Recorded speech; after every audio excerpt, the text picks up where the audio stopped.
Começa agora o programa Lições da Bíblia, o nosso encontro semanal de estudo profundo da Palavra de Deus. E no programa de hoje nós vamos continuar conversando sobre o descanso sabático, essa bênção semanal que nos alcança para nos identificar com Deus como nosso Criador, o nosso Pai e nós como filhos amados dele. Está no ar o programa Lições da Bíblia.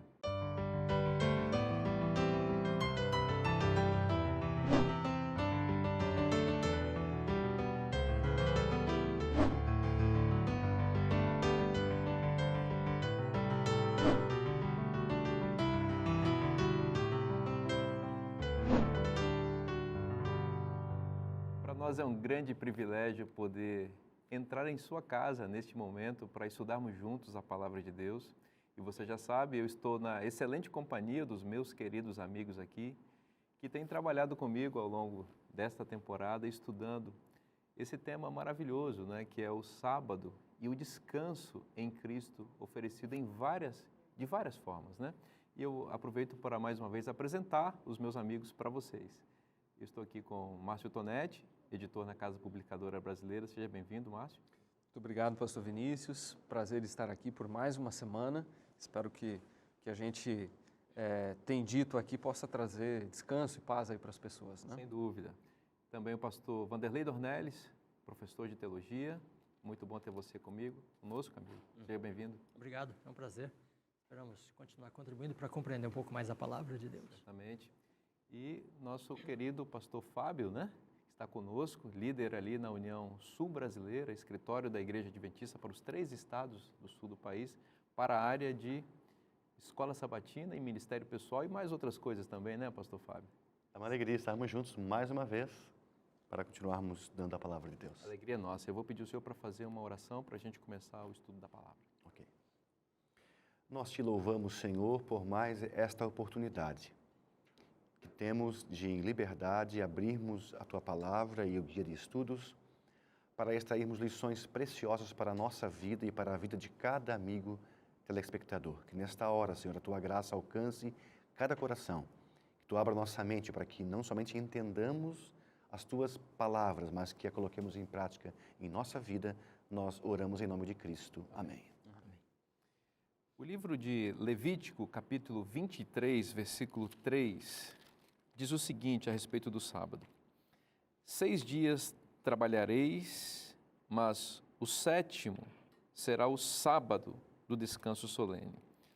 Santa convocação, nenhuma obra fareis. É sábado do Senhor em todas as vossas moradas. Essa passagem tem algumas cláusulas assim bastante interessantes e que revelam minúcias e detalhes a respeito de como Deus deseja que nós nos relacionemos com esse dia de descanso, né? Primeiro, a repetição do mandamento, né? 6 dias vocês trabalham. Então, a necessidade também do trabalho para o descanso, né? Nós trabalhamos e descansamos. Depois diz que o 7º é o sábado de descanso. Então, aqui a gente já vê claramente que Deus já escolhe o dia para o descanso. Algumas pessoas querem sugerir que qualquer dia pode ser o dia de descanso sabático. Eu posso fazer o meu sábado. O meu sábado é na segunda-feira, é o dia para eu existir, né? Para eu não ser máquina. É o dia dele, mas não o dia do Senhor, né? Exatamente. É um feriado para muitos, né? Então Deus já disse, olha, é o 7º dia. E a gente sabe que o primeiro dia da semana é o domingo, e o 7º dia vai ser, naturalmente, o sábado. Então, é o dia do descanso solene. Santa convocação. Olha, essa cláusula aqui também. Não é um dia para eu determinar o que eu vou fazer, os meus próprios prazeres. É um dia de santa convocação. O conceito de santidade, no entanto, aqui não está relacionado com aquela rigidez ascética, ou seja, aquela forma meio rígida e rigorosa e não prazerosa que às vezes alguns estilos religiosos apresentam. Por outro lado, a santidade evoca nosso relacionamento com Deus, não é? E a preservação daquilo que o mundo poderia trazer de ruim ou contaminar nesse relacionamento com Deus. Santa convocação. E, ao mesmo tempo, um dia de reunião familiar e comunitária. Não é? Nenhuma obra fareis, repetição a questão do trabalho, é sábado do Senhor em todas as vossas moradas. Ou seja, não é só o sábado na congregação, não é sábado só no momento do culto, no momento que se reúne no tabernáculo, no santuário, no caso do povo hebreu e israelita, mas é também nas nossas moradas. Então, quando a gente chega em casa da igreja, o sábado continua até o pôr do sol. Gente, eu dei esse panorama rápido aqui em relação a esse verso, porque existem ainda muitas coisas para serem ditas, mas de modo introdutório.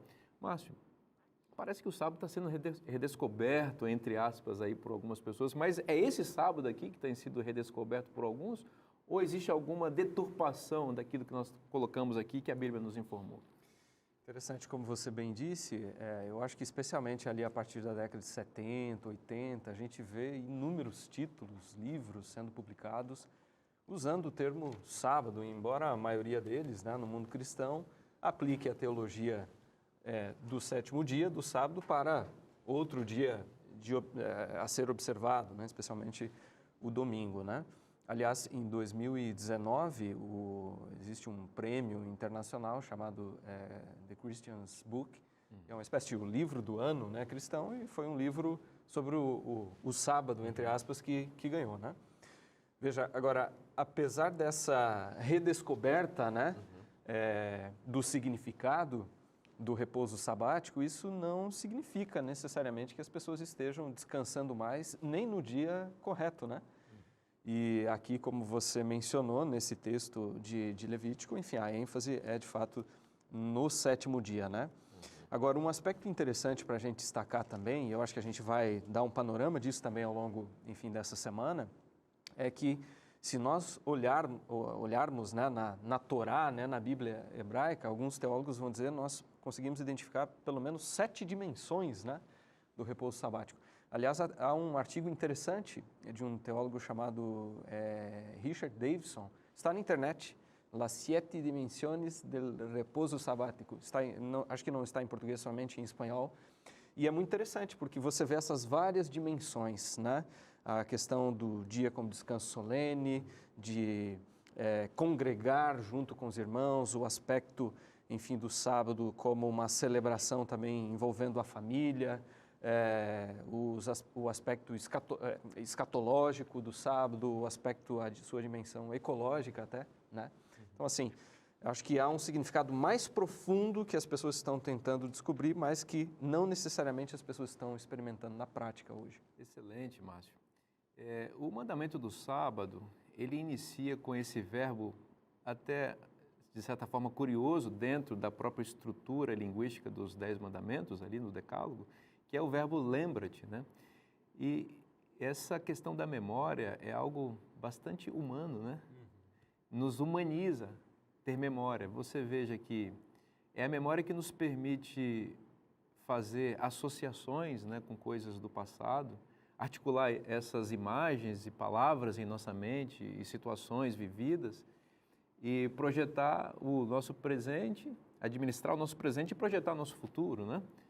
Então, esse lembra-te aqui, pastor Dornelles, que aparece no mandamento, como eu disse, traz essa dimensão humana. Olha, vocês podem se lembrar, vocês são seres pensantes, vocês têm memória, lembrem de onde vocês vieram. E essa lembrança rememora exatamente o ato da criação em que Deus nos fez a sua imagem e a sua semelhança e nos colocou como seres, como seus mordomos, como seus servos, como seus príncipes aqui na terra, para exercer domínio sobre a obra criada, né? Fala um pouquinho para a gente, Dornelles, sobre essa questão da relação dessa dimensão humana, da memória e a nossa identidade como filhos de Deus. Muito bem, então a lembrança pressupõe a história, né? E a história é algo que passou, né? Então é só no passado que a gente pode encontrar a origem e a identidade, né?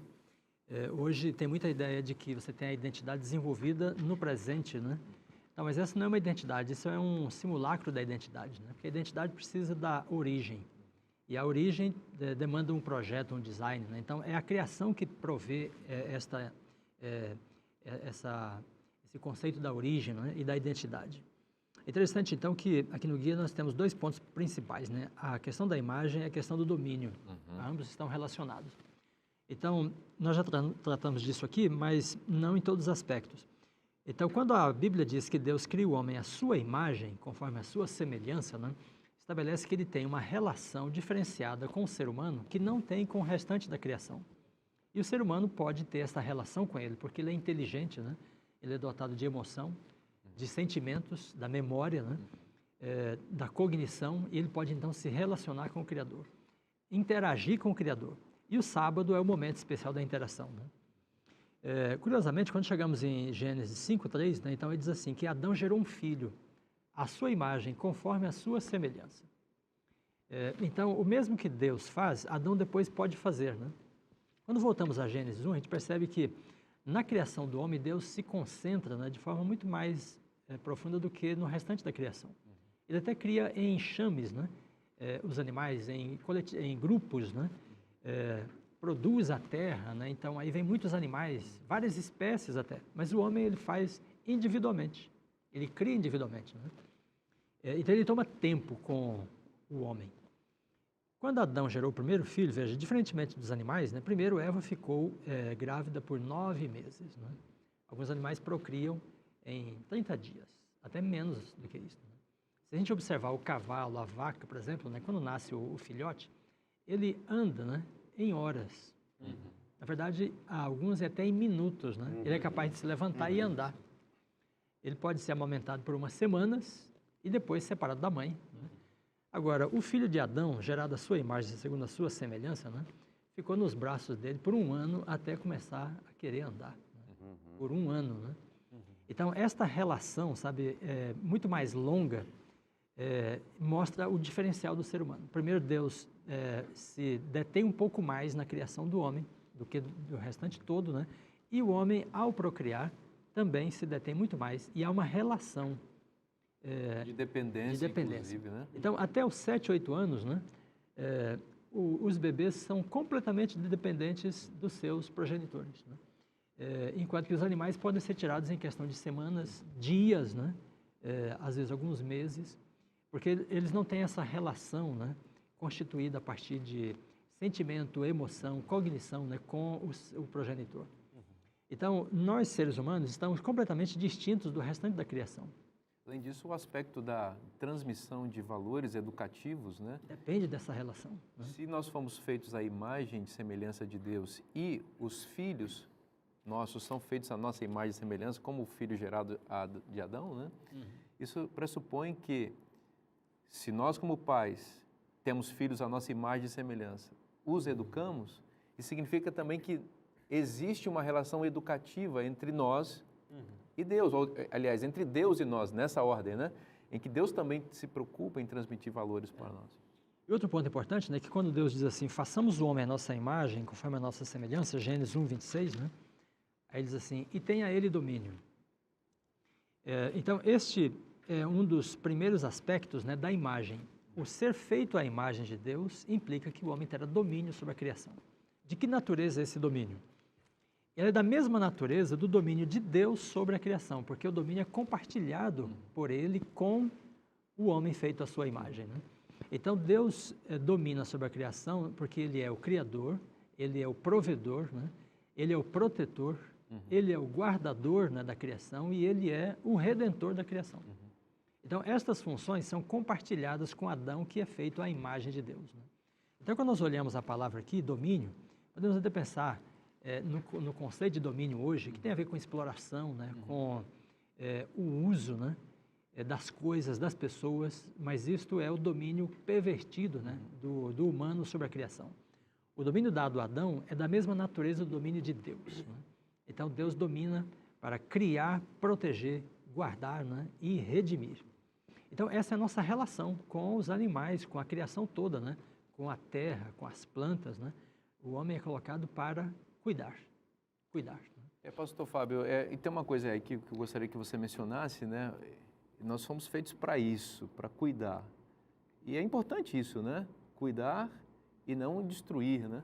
Essa dimensão ecológica, né, que Deus dá ao sábado, na fala do pastor Dornelles, né, de nós cuidarmos, de nós dominarmos, zelarmos, protegermos o meio ambiente criado por Deus, isso é muito importante.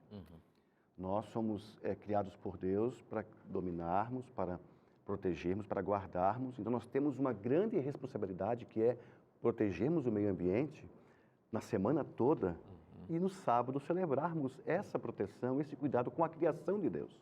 Minha esposa, ela me chama a atenção para algumas coisas assim muito interessantes, que até às vezes eu pego no pé dela, mas eu vejo agora que o que ela está fazendo é muito certo, sabe? O lixo, por exemplo, lá em casa. Ela gasta mais de meia hora por dia separando o lixo. Aqui é papel, aqui, ela até lava as latas, assim, protege para que quando a pessoa pega não corte a mão, sabe? Ela separa o plástico, ela faz uma reciclagem em casa e separa tudinho. O óleo, por exemplo, ela pega o óleo, ela não joga na pia o óleo. Esses dias eu abri o armário, duas vidros de óleo usado. Para que isso aqui? Para reciclagem, isso aqui vai ser doado para reciclagem. Então, nós guardamos o sábado. Qual o nome da sua esposa? Cláudia Knener. Vamos mandar um abraço para a Cláudia. Cláudia, um abraço. Cláudia Correia Knener, professora no Colégio do Boqueirão, em Curitiba. Olha que bacana. Parabéns, viu, Cláudia, pelo seu trabalho, muito bonito. E o marido está falando aqui com os olhinhos brilhando, acho que está com saudade de você. Então, nós somos fiéis ao sábado, mas será que nós estamos também sendo protetores da criação de Deus que no sábado nós celebramos? Então, a importância de nós protegermos o meio ambiente e no sábado levarmos as crianças, nossa família, para olharmos, para contemplarmos a natureza, para passearmos e contemplarmos a natureza criada por Deus. Exatamente. Eu queria aproveitar aqui e mostrar para você esse material, que é uma bênção, que é o nosso guia de estudos, que nós carinhosamente chamamos de lição da Escola Sabatina, que é esse material que a gente acompanha a Palavra de Deus todos os dias.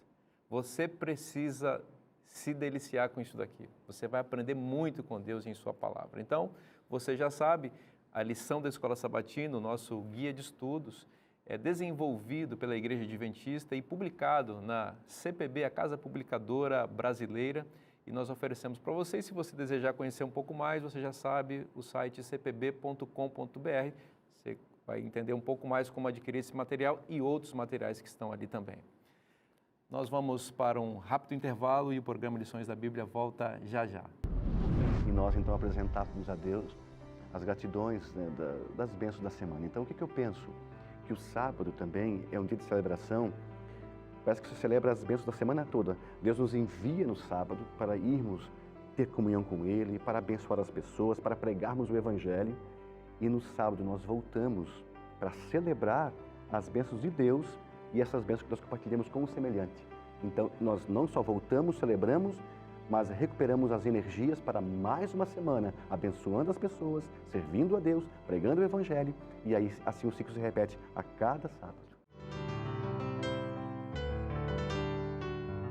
Voltamos com o programa Lições da Bíblia, e nessa temporada estamos estudando sobre a beleza do descanso em Cristo e neste programa sobre o descanso sabático em Cristo. Quero apresentar para vocês mais uma vez esse comentário imperdível sobre o nosso guia de estudos que foi escrito pela autora norte-americana Ellen White, e aqui são materiais que foram separados dos escritos dela para acompanhar a nossa leitura e o nosso estudo durante o estudo do guia de estudos aqui. Então, convido você a conhecer mais esse material na Casa Publicadora Brasileira, e o site aparece em sua tela, cpb.com.br. O sábado é um dia que celebra a liberdade. O apóstolo Tiago disse que a lei de Deus, ele a identifica como a lei da liberdade. E no centro da lei de Deus está o mandamento do sábado. Isso faz muito sentido, porque a lei de Deus foi dada a Israel, a dádiva da lei se deu exatamente numa ocasião de celebração de liberdade. Lembre-se que o povo israelita, o povo hebreu, estava cativo no Egito durante 430 anos, ali debaixo da opressão do faraó, e Deus os libertou com mão forte e poderosa, E no Sinai, Deus entregou a eles a sua lei após essa libertação e eles celebraram ali essa liberdade que Deus lhes conferiu. E é por isso que em Deuteronômio 5, 12 a 15, Moisés apresenta o sábado e apresenta a motivação da guarda do sábado no contexto da libertação do cativeiro egípcio, né? Pastor Dornelles, o pecado é escravizador, à semelhança do faraó do Egito, né? Então nós temos hoje o privilégio de celebrar a liberdade em Cristo, celebrando o dia da liberdade, né? Então, Deus cria todas as coisas e os seres, né, livres. Toda a criação de Deus está livre, né, na criação. Toda a obra de Deus está livre, né? E o sábado é uma celebração dessa liberdade. Porém, depois vem o pecado, né? E o pecado leva em cativeiro a criação. E Paulo reflete isso, né, em Romanos 8, né? Veja o texto interessante, ele fala assim, Romanos 8, 18, né? Porque para mim tenho por certo de que os sofrimentos do tempo presente não podem ser comparados com a glória a ser revelada em nós, olhando para o futuro, né? Ele diz, a ardente expectativa da criação aguarda a revelação dos filhos de Deus, pois a criação está sujeita à vaidade, não voluntariamente, mas por causa daquele que a sujeitou. Aí o verso 21, na esperança de que a própria criação será redimida do cativeiro. Então, há uma sujeição da criação e não é por parte do homem necessariamente. O homem foi conivente com a situação. Quem sujeita é o diabo, né? E o pecado, Paulo fala, o pecado estabelece um cativeiro. Não vivamos como escravos do pecado. Mas o que é o pecado? O pecado tem um originador, né? Tem um causador, tem um sujeito, né, por trás dele, que é o próprio diabo. Então, a Bíblia fala dessa usurpação da criação, né, e da escravização dela de diversas formas. Por exemplo, quando vamos à visão de Daniel, né, no capítulo 7, ele fala de 4 animais, 4 bestas, e elas são híbridas. É um animal que tem 10 chifres, né, é um leopardo que tem asas, 4 cabeças, né? Então, essa disformidade deles indica que a criação está fora da sua ordem original. E estas bestas, né, em Daniel 7, diz que elas dominam. Olha, mas o domínio era de Adão, e agora está com as bestas, né? Adão dominava sobre os animais, inclusive, né, para cuidar, proteger. Aí é como se houvesse uma usurpação, né? Os animais passaram a dominar. No Apocalipse, nós temos a mesma situação, porque a besta... Um parênteses rápido aqui, em Daniel 7, quando o primeiro animal, que é o leão, ele assume um aspecto de homem, ele perde o domínio por uma besta que segue, né? Aí vem outra besta no lugar dele. Exatamente. E em Apocalipse 13, nós temos as bestas também dominando, e elas dão nome, inclusive, né? Marcam as pessoas, como se elas estivessem no lugar de Adão. Então, essas visões tratam desse estado de escravização. A criação perdeu a liberdade, né? Porque veio o pecado. E a perda da liberdade, a entrada do pecado, se deve à fragmentação da relação do homem com Deus. Então, a entrada no sábado, né, para fortalecer a ligação entre Deus e o ser humano, de alguma forma foi quebrada. E a criação, então, se desvia, né, do seu curso. Em Cristo, então, se manifesta novamente a liberdade, né? Então, e Paulo fala que nós temos os 10 mandamentos como a lei da liberdade e em Cristo somos livres. Porque Cristo resgata o domínio, né, que estava nas mãos das bestas, do dragão, do diabo, para ele de novo. Exatamente. Então, ele domina sobre a sua criação novamente para proteger e guardar. E dentro desse contexto de liberdade, pastor Vinícius, de celebração da liberdade, celebração da vida, celebração, né, da salvação em Cristo, né, eu me recordo quando eu, pela primeira vez, guardei um sábado. Eu não conhecia o sábado e dos 12 aos 14 anos eu comecei a conhecer o sábado pelos meus vizinhos. E o meu vizinho lá em São Francisco do Sul, Santa Catarina, seu Salvador Budal Arins, seu Dodô, toda sexta-feira, ao pôr do sol, ele celebrava o sábado, com a sua família, numa casa de madeira de chão batido. Eu saía da confusão da minha casa, meu pai alcoólatra, família toda desorganizada, pulava uma cerca de arame farpado, para ali, junto com eles, fazer esse pôr do sol e receber o sábado e celebrar as bênçãos de Deus. E eu nunca me esqueço, cada sexta-feira à noite, antes do sábado chegar, naquele pôr do sol ele dizia assim, ó, cada um agora faça um agradecimento a Deus por uma bênção da semana. E nós, então, apresentávamos a Deus as gratidões, né, das bênçãos da semana. Então, o que eu penso? Que o sábado também é um dia de celebração, parece que se celebra as bênçãos da semana toda. Deus nos envia no sábado para irmos ter comunhão com Ele, para abençoar as pessoas, para pregarmos o Evangelho. e no sábado nós voltamos para celebrar as bênçãos de Deus e essas bênçãos que nós compartilhamos com o semelhante. Então, nós não só voltamos, celebramos, mas recuperamos as energias para mais uma semana, abençoando as pessoas, servindo a Deus, pregando o Evangelho, e aí assim o ciclo se repete a cada sábado. Que mesmo. Retomando um pouquinho o tema da liberdade, né? É curioso que quando o povo israelita estava no Egito, eles eram evidentemente estrangeiros e, como estrangeiros, também eram escravos. Agora, quando Deus fala sobre o sábado, ele prescreve o mandamento do sábado, o estrangeiro é livre, né? Ele é livre para celebrar, né? Hoje nós poderíamos dizer que a escravidão, pelo menos a escravidão institucionalizada, né, ela praticamente não existe mais.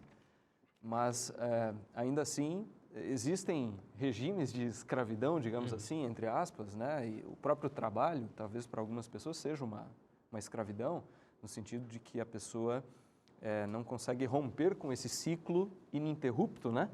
Que as próprias máquinas impõem, né? E eu acho muito bonito aquilo que a palavra de Deus fala, né? E especialmente em Deuteronômio 5, quando são repetidos os 10 mandamentos, né? E fala sobre, traz a lembrança, né? A questão da libertação de um povo que havia sido escravizado, né? E se traz à tona essa questão também do estrangeiro, né? Que agora é livre para adorar. A gente entende um pouco melhor por que Deus dá essa ênfase de que o estrangeiro também tinha esse direito, porque o sábado, afinal de contas, é para todos. E veja, quando nós lemos 2 Crônicas 2, capítulo 2, verso 18, aliás, a partir do verso 17, e aqui o contexto é de um censo, né, de um recenseamento que Salomão faz, e aí ele vai dizer assim, né, que eles estavam fazendo um censo justamente da população estrangeira que havia na terra de Israel, segundo o censo que fizera Davi, seu pai. E acharam-se 153.600. 153.600 estrangeiros entre o povo. Não era pouca gente. E o mais interessante é o detalhe que é trazido aqui no verso 18. Designou deles 70.000 para levarem as cargas, 80.000 para talharem pedras nas montanhas, como também 3.600 para dirigirem o trabalho do povo. Ou seja, o trabalho dos estrangeiros, assim como de outros do povo israelita, não era um trabalho leve, era um trabalho pesado. Então, quer dizer, por isso, uma ênfase específica também no aspecto de que o estrangeiro, enfim, trabalhava como outros grupos também de pessoas, de que eles também precisariam entrar no descanso. Por isso que o sábado, a gente poderia dizer, é uma espécie de um equalizador, né? Ou seja, no sábado não há uma diferença entre patrão e empregado, né? Entre ricos e pobres, entre homem e mulher, é um equalizador, ou seja, a humanidade. A gente tem um conceito de propriedade bem claro, né? Que em Êxodo 19, Deus fala para Israel que eles são propriedade exclusiva dele. Nós falamos na semana passada que Pedro repete isso aí, né, em relação aos cristãos. Povo de propriedade exclusiva de Deus, está lá, 1 Pedro 2,9. E quando vamos ao mandamento do sábado, aí você tem o conceito de propriedade, porque diz assim, nem tu, nem teu filho, nem tua filha, nem teu servo, né, nem teu animal. Então, Deus é nosso proprietário e nos dá descanso, né? E ele está dizendo, olha, você é proprietário de algo, né, e dê descanso também. Então, o descanso que é recebido é para ser compartilhado, né? E é muito bonito isso, né? Porque o sábado equaliza, né? Coloca todos no mesmo nível. O estrangeiro que trabalha, o servo, o empregado, né? Antigamente o servo era propriedade, né? Como você disse, agora não temos essa questão, vamos dizer, legitimada, ainda bem, né? Mas Abraão, por exemplo, tinha muitos servos, eles eram propriedade dele. E eles estavam, e muitos deles eram servos voluntários, queriam viver com a caravana e servir, né? Então, Abraão descansa e dá descanso para eles também. Até os animais, né? Interessante dos animais aqui é que nós já falamos que os animais não descansam, né? Mas eles também não trabalham. A não ser os animais que foram domesticados pelo ser humano, né? Porque aí eles são propriedade. O leão, o urso não são propriedade de ninguém, né? Agora, o boi, o cavalo, esses podem ser propriedade. Então, é interessante que no sábado a pessoa entenda que tudo que está sob ela, né, deve descansar como ela descansa. Então, aí ela compartilha aquilo que recebe. Né? E é curioso porque, assim, enfim, o pastor Fábio falava, né, sobre a questão ecológica em si. Quando nós paramos no sábado, a gente rompe com esse ciclo, né, de produção e de consumo, né? Ou seja, e isso deve, aliás, nos fazer pensar, né? Quem observa o sábado deve pensar nisso. Se você não está trabalhando, nós devemos reconhecer, né, a pessoa deve reconhecer que o outro também não deve trabalhar. Então, como que isso implica num repensar da nossa lógica de consumo, né? E o sábado também nos ensina isso, né? Ou seja, não só no sábado, mas nos faz pensar, né, no consumo ao longo da própria semana, né? Redefine essa lógica. Aí entra o dia da preparação, né? Sim. Na criação parece que Deus trabalha dobrado na sexta-feira, para que no sábado tudo esteja pronto, né? Exatamente. Então, para que você não ocupe alguém para preparar a comida para você, lavar as louças para você, faça isto na sexta-feira. O que sujou, lave no dia seguinte, né? Para que o sábado fique reservado. Então, a ideia de preparação é bíblica, né? Sim. Em Lucas, no final do livro, temos as mulheres descansaram após o dia da preparação. Né? O sábado é o dia da liberdade. Celebra a liberdade que Deus deu ao povo de Israel como sinal, como tipo da liberdade do pecado que Ele oferece a todos nós. Agora, existe uma passagem importante aqui, que é Romanos capítulo 6, versículo 1 e 2. O apóstolo Paulo pergunta o seguinte: depois da liberdade em Cristo, a liberdade do Evangelho, a liberdade da graça, da justificação pela fé, ele pergunta: que diremos, pois? Permaneceremos no pecado para que seja a graça mais abundante? Ele mesmo responde: de modo nenhum. Como viveremos ainda no pecado nós, os que para ele morremos? Em Hebreus capítulo 12 também há uma imagem bastante interessante sobre essa questão do domínio escravizatório que o pecado exerce na vida daqueles que estão sujeitos a ele. Diz lá: corramos com perseverança a carreira que nos está proposta, nos desembaraçando de todo o peso de pecado que tenazmente nos assedia. Aqui tem algumas imagens interessantes e eu quero destacar, por exemplo, a palavra tenazmente, né? Que evoca a ideia de uma cola, né? Todos nós conhecemos a cola tenaz. Né? O pecado é aquele super bonder terrível, Forte. né? Aquele araldite do inferno, como diria um professor meu, que se agrega à vida da pessoa. E o nosso desafio é nos desvencilhar dele, porque sem isso nós permanecemos escravos. Ah, mas o Evangelho me alcançou, fui batizado, fui batizada. Mas se o pecado está colado em você ainda e você permite que essa aderência do pecado em sua vida, você ainda é escravo. E a maior evidência de que a pessoa não é propriedade do pecado nem deste mundo é quando ela é capaz de sair um dia desse mundo, né? Para mostrar que ela é livre, né? Então, o sábado é uma evidência de liberdade. E é por isso. Entrar no descanso é uma evidência de liberdade. Quem não consegue parar de trabalhar, não é livre. E é por isso que Tiago, né, 2:10 fala, né, a lei da liberdade. Quem é fiel a Deus, quem é fiel ao sábado, esse realmente está livre. Aliás, é interessante, né? Porque é diferente de você entender, por exemplo, sábado, pensando assim: no sábado eu não devo trabalhar, né? É diferente de você entender que no sábado você não precisa trabalhar, né? Ou seja, porque você é livre. E você é capaz de não trabalhar. Exatamente, né? E descansar em Deus e dedicar aquele dia para Deus, né? Porque é interessante que as pessoas, a gente pode falar contra a escravidão e celebra a modernidade como a ausência de escravidão, né? Mas as pessoas que não param de trabalhar são escravas. E muitas são escravas de si mesmas, né? Porque elas se impõem um jugo de trabalhar 24 horas por dia, não descansam nem de dia nem de noite, né? E dia nenhum da semana, então elas são escravas. Então, como eu disse, a maior evidência de que somos livres é a capacidade de poder parar de trabalhar um dia, né? E celebrar a liberdade em Cristo. A própria velocidade, né, é uma espécie de opressão, né? é uma espécie de violência, como nós dissemos anteriormente, silenciosa, mas que é implacável, né? Porque a modernidade ela estabelece um ritmo contínuo, né? Não há diferenciação entre dia e dia, entre dia e noite. O tempo é um só. Aí vem o sábado para mostrar que há um dia especial, diferente, que rompe com essa lógica, né?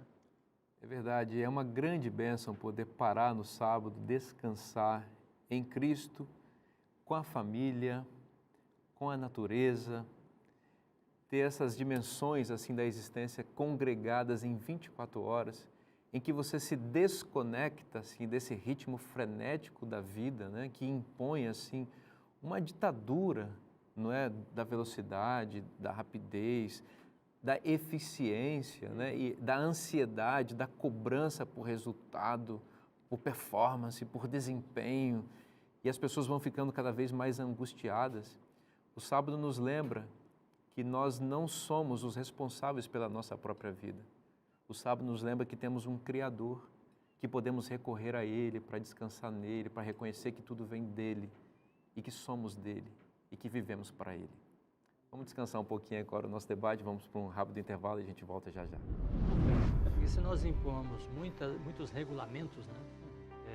Muitas demandas, muitas exigências no sábado, então ele perde o aspecto de liberdade, né? Do próprio descanso, porque se a pessoa está atenta a tantos critérios para descansar, ela termina não descansando, né? Sim, fica mais estressada. O descanso é se distanciar das demandas, das exigências, né? Então, de fato, Jesus restaura, né, o verdadeiro sentido do sábado, que é descanso e libertação. E os judeus tinham perdido isso com tantas imposições que eles desenvolveram, né, para a guarda do sábado. Tornaram o sábado um fardo, né? Estamos de volta com o programa Lições da Bíblia e estamos falando sobre a bênção do sábado. Estamos nos deleitando aqui nessa doutrina e nos preparando, e já com ansiedade para o próximo sábado, que vai ser maravilhoso. Convidar você também a ter essa experiência de descansar no sábado do Senhor. E se você deseja conhecer um pouco mais sobre a doutrina bíblica do sábado, o sábado da criação, quero apresentar para você esta revista imperdível, em que você vai se debruçar sobre os textos bíblicos que comprovam a perpetuidade da lei de Deus, sobretudo do quarto mandamento, que requer a observância do sábado. Então, se você deseja conhecer um pouco mais, você está vendo aí o telefone aparecendo na sua tela e também o WhatsApp. Você pode nos ligar ou pode passar uma mensagem e nós vamos responder para você com todo carinho e vamos enviar esse presente para você.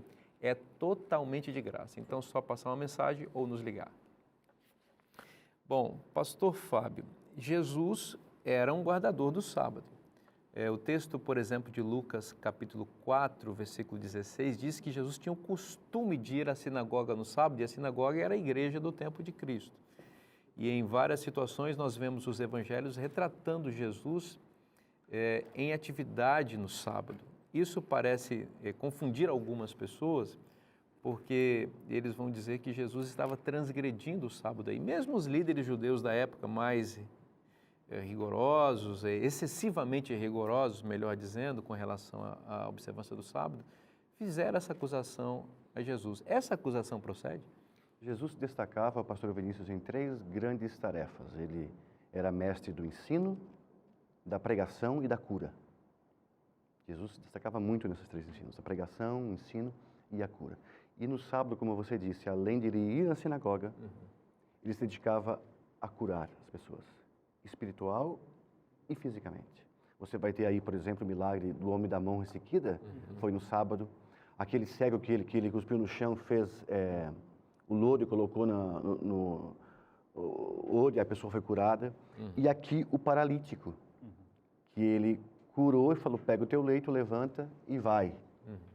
Então os judeus, os fanáticos que colocavam os seus fardos, aí voltamos àquela questão dos fardos, né, dos judeus, dos hipócritas, eles criaram centenas de pequenas leis que tornavam o sábado um fardo realmente. Você não podia carregar um pedaço, o lenço tinha que ser amarrado na roupa, senão, né, algo a mais. Não podia carregar o colchonete, não podia cuspir no chão, porque ao cuspir no chão você podia fazer, estava semeando, você estava trabalhando, estava plantando.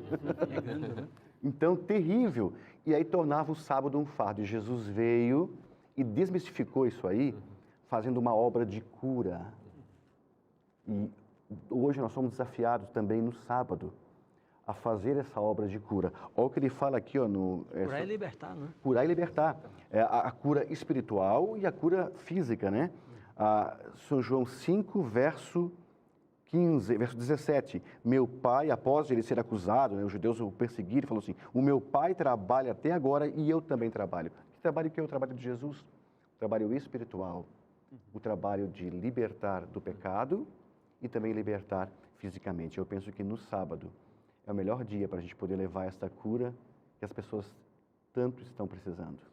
Interessante, pastor Fábio, e talvez seja um material muito interessante, né, para quem está nos assistindo em casa.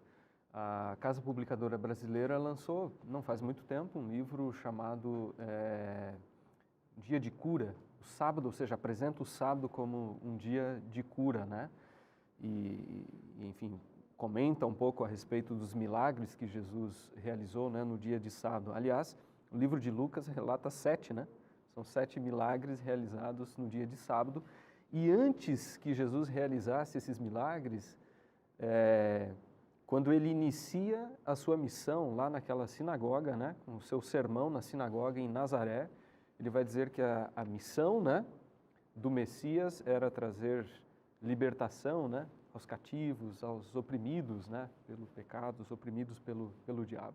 E aí logo na sequência Lucas vai relatar, né, um milagre que é realizado por Jesus no dia de sábado.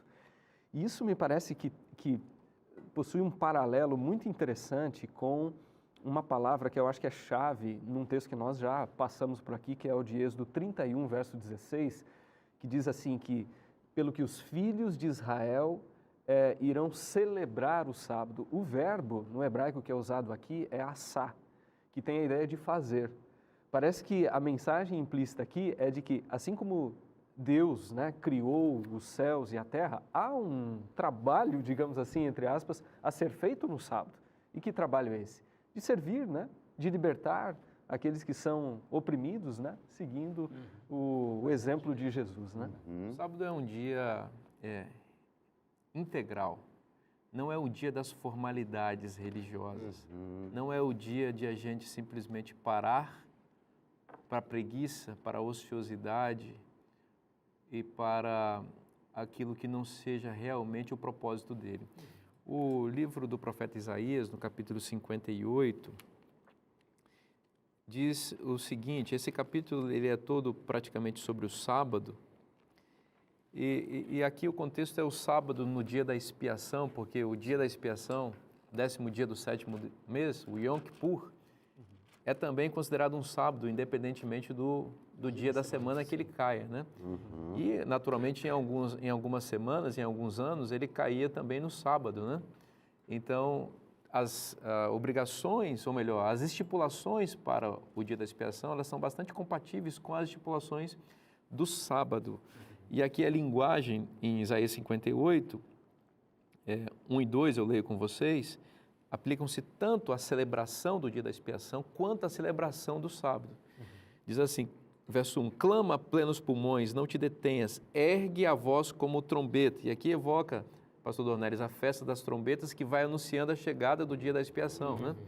Isso também tem um pouco de relação, poderíamos fazer essa relação aqui com devido cuidado, de que quando o sábado vai se aproximando também, nós temos que tocar umas trombetas anunciando a chegada desse dia. Ou seja, nós não podemos entrar nesse dia de qualquer maneira. O pôr do sol, que é o limite da entrada do sábado, não pode ser nos pegar de surpresa, nos pegar lavando a louça, lavando as coisas, lavando o carro, no supermercado. Na correria.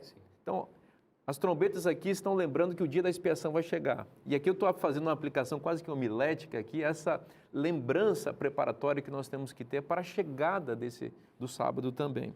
E anuncia ao meu povo a sua transgressão e a casa de Jacó os seus pecados, diz aqui o verso 1. E o verso 2 diz o seguinte, mas, ou mesmo neste estado, ainda me procuram dia a dia, tem prazer em saber os meus caminhos, como o povo que pratica a justiça e não deixa o direito do seu Deus. Perguntam-me pelos direitos da justiça e têm prazer em se achegar a Deus, dizendo, por que jejuamos nós? E o dia da expiação era um dia de jejum, né? E tu não atentas para isso? Por que afligimos a nossa alma e tu não os levas em conta? Eis que no dia em que jejuais, cuidais dos vossos próprios interesses e exigis que se faça todo o vosso trabalho. Então, aqui, queria trabalhar um pouco essa dimensão da formalidade, que é uma tentação na guarda do sábado para algumas pessoas. Né?